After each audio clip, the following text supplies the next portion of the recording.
Είναι κάτι που ο κόσμος δεν θέλει να ανοίξει, ότι αυτό είναι αλήθεια. Δεν θέλουν να μιλήσουν για αυτό που συμβαίνει στα αλήθεια. Μια πραγματικότητα πως οι άνθρωποι μπορεί να πέσουν τόσο χαμηλά και είναι αλήθεια.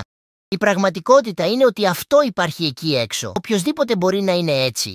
Οποιοσδήποτε μπορεί να είναι κυνηγός και δεν το ξέρεις καν. Οποιοσδήποτε μπορεί να επιτεθεί στα παιδιά, ακόμα και στα δικά σου. Αυτό είναι.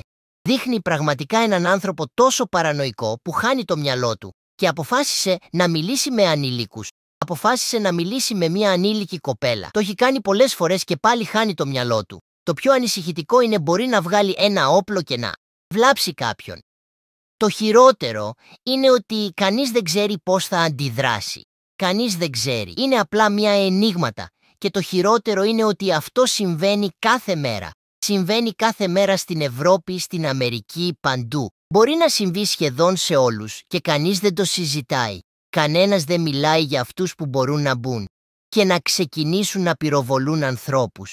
Είναι ένα πραγματικά σοβαρό θέμα που δεν θέλουν να ανοίξουν. Δεν θέλουν να το ανοίξουν γιατί λένε ότι δεν είναι κατάλληλο. Όμως πρέπει να μιλήσουμε για αυτά για να αποτρέψουμε αυτούς τους τύπους.